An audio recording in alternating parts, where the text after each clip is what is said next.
Hoy, Luzon, Visayas at Mindanao, magandang araw po sa inyo, Ka-Coffee. Ako po si Ka-Coffee at narito na, Ka-Coffee, ang mga headline sa mga pahayagan. Naku, pinatulan, Ka-Coffee, itong hamon ni Digong. Sabi kasi ni Digong a-attend daw po siya sa investigasyon po na ginagawa ng Quad Committee ng House of Representatives. Actually, under the leadership yan of House Speaker Martin Romualdez. Yung Quad Committee, yung apat na committee, Ka-Coffee, na nagsanib pwersa na para imbestigahan itong Pogo at ang kaugnayan dito sa EJK kasi may mga balibalita na yung pera mula sa Pogo ginagamit para bigyan ng reward itong mga law enforcement officers na nagpatupad nitong tukhang. Sabi ni Digong, imbitahan niyo ako, pupunta ako dyan. Ako, yan na naman tayo mga promises na naman tayo Pupunta daw siya. Ano naman natin, Ka-Coffee, na si Digong, paiba-iba ng tono yan Minsan, ganito yung kanyang statement. Bukas, mag-iiba ng kanyang statement. Pabago-bago. So ngayon, sa kanyang press conference, natatandaan ninyo, sabi niya, pupunta ko dyan. Imbitahan niya. Pinatulan. Pinatulan ng House of Representatives yan. Pinatulan niya ng mga miyembro ng Quad Committee. O headline, Ka-Coffee. Ngayong kahapon lang ito, Ka-Coffee, ng hapon. Rodrigo Duterte may be invited to House probe into EJK according po dito sa mga lawmakers. Pero hati yung opinion, Ka-Coffee, ng mga miyembro ng Quad Committee. Kaya hindi mo pwedeng sabihin na bias Hati Yung iba, sabi nila, parang hindi pa time na imbitahan itong si Digong. Pero if you remember, may mga previous invitations na may standing invitation na dito kay Digong. Hindi naman siya pumupunta. Sige, tingnan natin. House lawmakers are considering inviting former President Rodrigo Duterte to the Quadcom's investigation into drug-related EJK after his name was mentioned by several implicated resource persons. Kung babalikan ninyo, Ka-Coffee, yung hearing, madalas ma-mention na itong si Digong at itong sila Bato de la Rosa dahil sila naman nag-implement nitong tukhang na yan. Sa kanila yan Sinimulan nila sa Davao tapos in-implement nila sa buong Pilipinas dito sa Metro Manila at marami po mga nadamay. Libo-libo, Ka-Coffee, nadamay at marami dyan mga inosente, mga bata, mga estudyante, inadamay dyan sa kanilang program na yan. Yang sa tukhang na yan. At a press briefing on Wednesday, October 9, Representative Bienvenido Abante. Yan. Kilala nyo itong si Abante. Ang 6th District Representative po ng Maynila said that the Joint Committee may invite Duterte by the next hearing on EJK. Nabalitaan nyo na ba? Kailan ba itong hearing? Parang wala pa itong date, Ka-Coffee.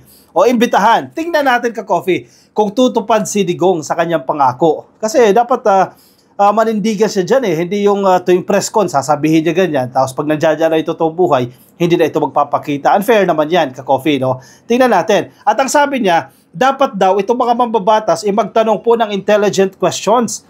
Dapat po yung mga tanong may sense daw, matatalinong questions. May sagot din dyan, Ka-Coffee, yung One Rider Party List.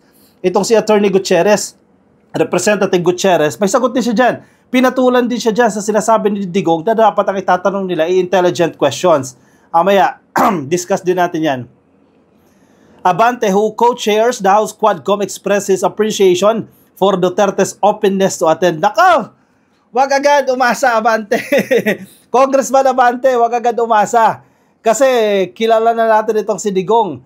Babawi ng statement yan. Hindi naman din mapipilit ng House of Representatives. O sige, padala nila lang imbitasyon, hindi lang pupunta yan, wala lang pasabihan. Hindi na siya mapipilit dyan Yun din naman nasabi ng leadership ng House of Representatives, yung ilang matataas na opisyal dyan, hindi nila mapipilit si Digong out of courtesy. O ibig sabihin, ginagalang pa rin siya ng mga miyembro ng House of Representatives. Nagkataon lang talaga na itong mga Duterte lang talaga ang bumabastos dito sa HOR. Partikular po itong si Sara Duterte at ang mga kapatid dito. Ginagalang pa rin siya bilang former president. Out of respect, Ka-Coffee. Kahit hindi siya dumalo dyan, hindi naman siya i-issuean dyan ng arrest order. Unlike ng ginawa kay Harry Roque. Dahil ginagalang si Digong. Di ba? Pero wag lang umasang itong si Abante. Yung ilang mga mababatas dyan, wag kayo umasa. Okay yan, napapadala ninyo ng imbitasyon, pero baka masaktan lang kayo dyan. Hindi dadalo yan. If ever, nagkakamali tayo, dumalo yan. Pipilosopohin lang yan, Ka-Coffee. Yung mga tanong ng mga mambabatas, babastusin lang din yan tulad ng ginagawa ni Inday Sara Duterte. O baka mas matindi pa sa ginawa ni Inday Sara Duterte. Baka ibabalik lang yung tanong sa mga House of Representatives, o sa mga magtatanong. So, ang take ko dyan, wag nyo nang imbitahin. Wala rin kayo mapapala dyan wag nyo nang imbitahin. Okay lang yan, nag-express siya. Una, bakit hindi dapat siya imbitahin? Hindi naman pupunta yan. Pangalawa, kung pumunta man yan, babastusin lang kayo yan. Di ba? Huwag nyo lang imbitahin yan. Ganon din naman eh. Imbitahin nyo o hindi, pumunta man siya o hindi nyo naman pwedeng ma-issuehan yan ng arrest order, di ba? Hindi kayo lang din ang masasaktan. Ang House of Representatives lang din po ang masasaktan. Kaya huwag na nilang imbitahin. Yun na lang yun. Duterte told reporters at a press conference on October 5 that he is willing to attend the congressional probe into his administration's EJ case, but also hopes lawmakers would ask educated questions. Talaga ba? Ang tanong dyan, if ever magtanong ng mga educated questions, ito mga mambabatas, maraming matatalino sa House of Representatives. Kumpara sa Senado ha, maraming mas magagaling mga abogado na nandiyan sa HOR, kahit hindi abogado, may mga puntos sa kanilang pagtatanong. Paano kung nagtanong ka ng educated questions, ng mga intelligent questions, sagutin niya ba ng tama? Sagutin niya ba ng with respect? I don't think so. Hindi ako naniniwala na gagawin ni Digong yan. However, Abante said that the Quadcom may not invite him at this time, given the number of resource persons already invited and have yet to be questioned in connection with retired Police Chief Royina Garma's cases. So yan, valid din naman yan. At tama lang ka-coffee yung decision ng Quadcom dyan. Wag muna, o wag na. Ako wag na talaga. Firm ako dyan, wag nyo nang imbitahin yan ka-coffee. Masasaktan lang kayo. May point din naman sila sa kanilang rason, no? Maraming pang mga resource person na hindi pa nakakapagsalita. Diba, kaabuti na ng 24 hours yung mga pagdinig dyan.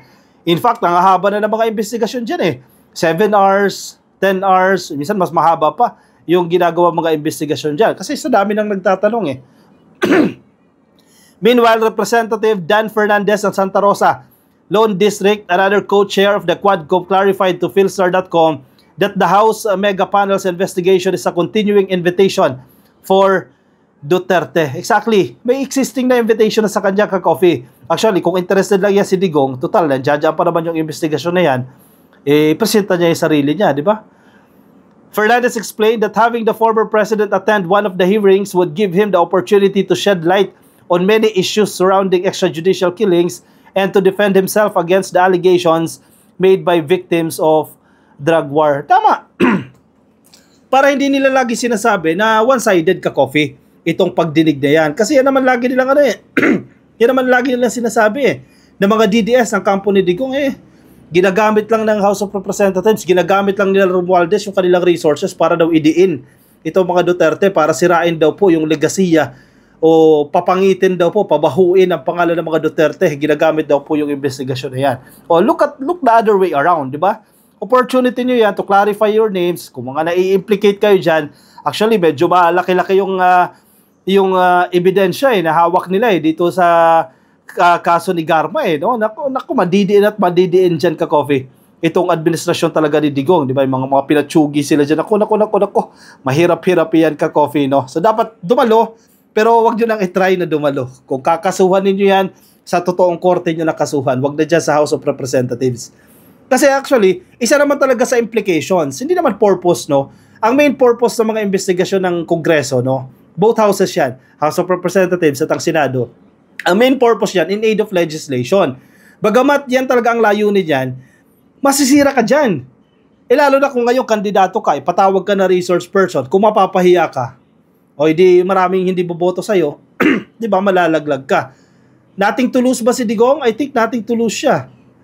Matanda na siya di ba? Ilang taon na siya Lumalaban pa ito sa pagka-mayor, and I think malaki naman ang chance niya na mananalo siya dyan sa Davao against Nograles, against Carlo Nograles. Pero kahit pa paano, kumikikig pa rin itong si Carlo Nograles. Nasa headline naman ka-coffee ng Inquirer.net. Ito si Gutierrez. Actually, isa to sa pinakamagaling na mambabatas dyan sa House of Representatives. Kung napakinggan nyo na siya, kung paano siya magtanong, kung paano niya hulihin yung mga resource person. Actually, believe tayo dito kay Gutierrez, no?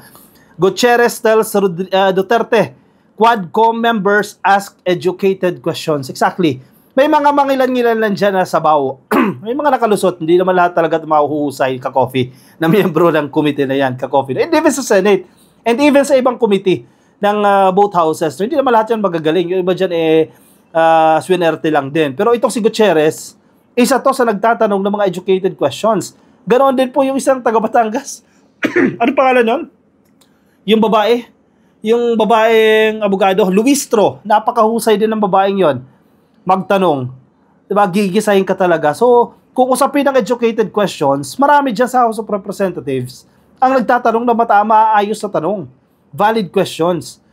One Rider Party List Representative Ramon Rodrigo Gutierrez. Sana nga manalo ulit ito ka-coffee. Sana manalo itong party list na ito. Mahusay itong si Gutierrez, ha. Hindi natin siya kinakampanya, pero base sa ating obserbasyon sa kanya, magaling ito. Tells former President Rodrigo Duterte that members of the House of Representatives Quad Committee ask intelligent questions. Ayan, ha.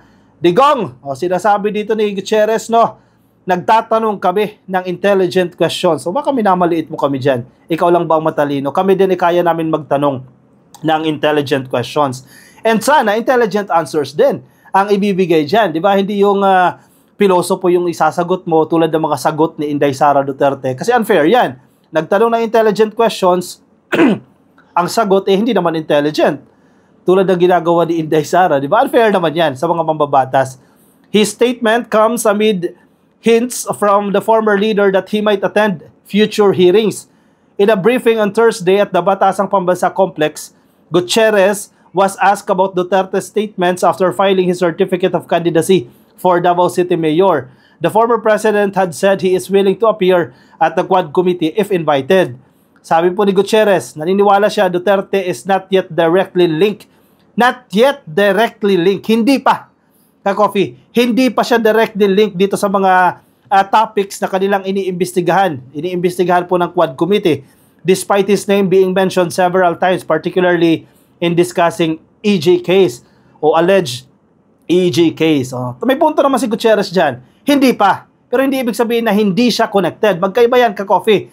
Sinasabi ni Gutierrez dito, hindi pa siya directly linked doon sa iniimbestigahan nilang topic. Paano ko mag-develop pa?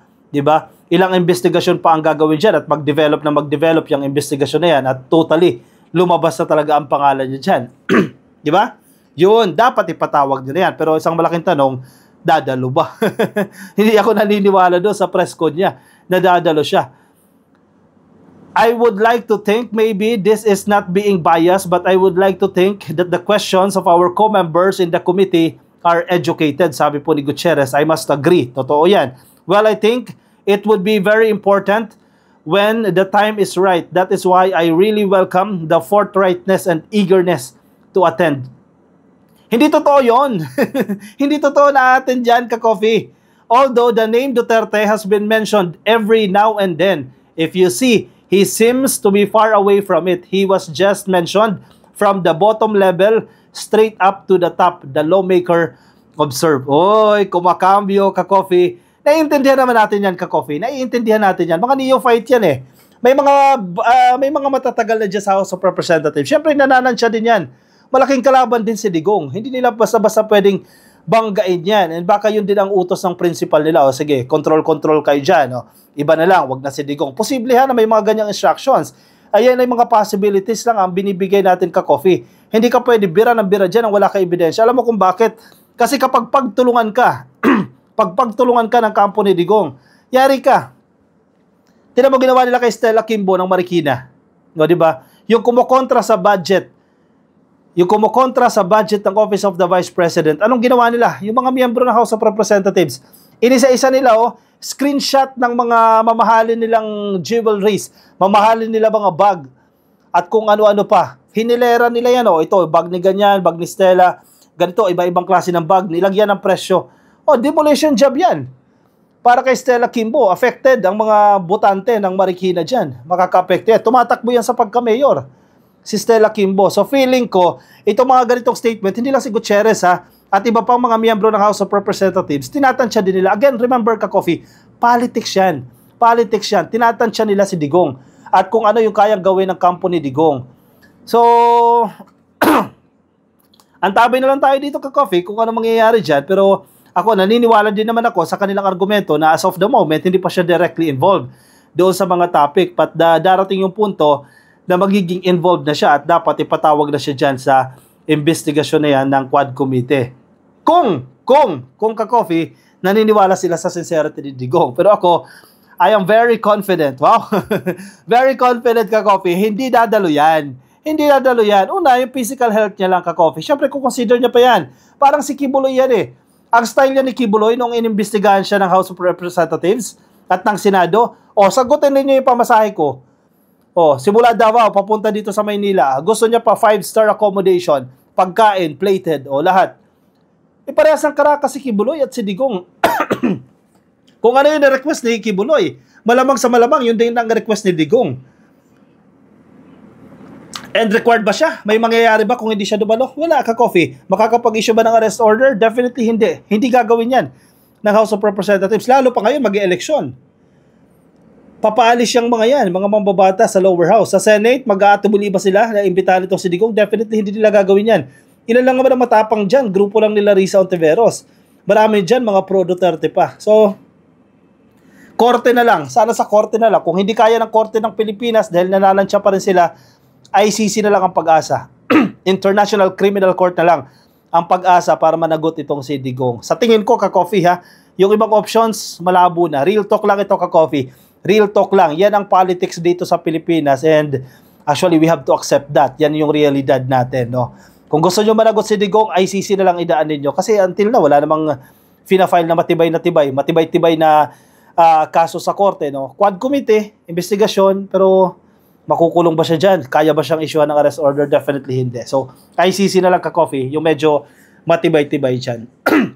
Ano, sa tingin ninyo? Sige nga, anong opinion nyo dyan? I-comment ang inyong opinion dyan. Ang inyong reaction dyan sa Facebook. Ayan, may comment section dyan. Pwede nyo ilagay yan. Kung nasa YouTube naman kayo, i-comment nyo rin dyan, ka-coffee, dyan sa baba. At like nyo na rin, ka-coffee, yung video na to. At baka di pa po kayo nakasubscribe sa ating YouTube channel, please click lang po na subscribe. At kung kayo naman po ay nasa Facebook, ay click nyo lang, ka-coffee, ang like and follow dyan sa Facebook. Alright, ako yung papaalam muna sa inyo, ka-coffee. Thank you, ka-coffee, sa inyong walang sawang pagsuporta sa ating channel. Yeah, subscribe, like lang, ka-coffee, and follow. Maraming salamat po. Ingat po kayo. Nasaan man po kayong panig ng daigdig. Bye-bye.